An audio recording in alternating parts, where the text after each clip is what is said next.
Aujourd'hui, nous allons voir un cas particulier de subordonnées circonstancielles, des cas de subordonnées enchâssées les unes dans les autres. Allez, c'est parti. Tout d'abord, rappelons que dans une phrase complexe, il y a autant de propositions que de verbes conjugués. Cela signifie que si vous repérez 3 verbes conjugués, il y a 3 propositions et que peut-être il y a plusieurs subordonnées. D'autre part, n'oubliez pas que pour délimiter chaque proposition, il faut impérativement repérer ce verbe conjugué et les éléments qui en dépendent.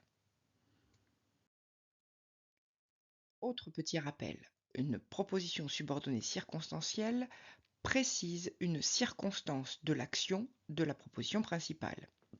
Il faut impérativement bien repérer le mot subordonnant et s'interroger sur la valeur de la circonstance qu'il donne.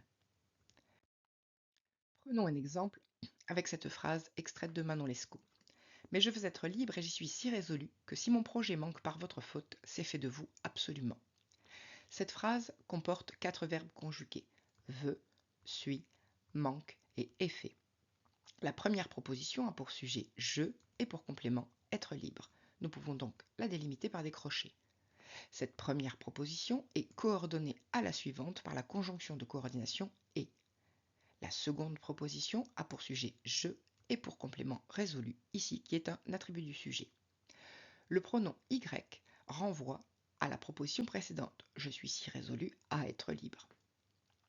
Cette seconde proposition constitue en réalité une principale puisque nous observons la présence du terme subordonnant en 2 parties, si, que, qui est un système corrélatif qui va introduire une subordonnée circonstancielle de conséquence.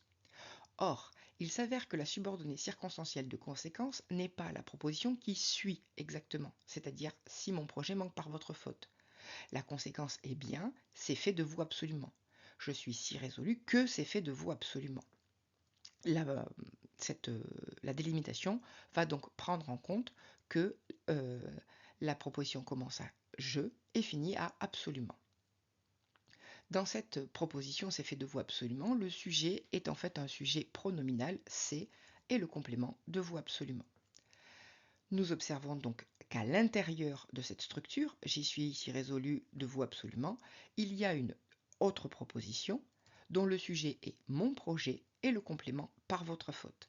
Cette proposition, incluse donc, ou enchâssée, est introduite par le mot subordonnant si, et donc la délimitation est de si mon projet jusqu'à faute. Nous avons donc dans cette phrase une première proposition qui est indépendante et qui va être coordonnée à une structure plus complexe. Cette structure plus complexe est constituée par une deuxième proposition qui est la principale de la subordonnée de conséquence qu'on trouve à la fin, et une quatrième proposition qui vient s'enchâsser, qui est une subordonnée circonstancielle de condition. Vous avez tout compris? Alors poursuivez votre parcours en allant regarder le cours sur le temps des verbes, et notamment ce qui concerne le choix des modes. À bientôt!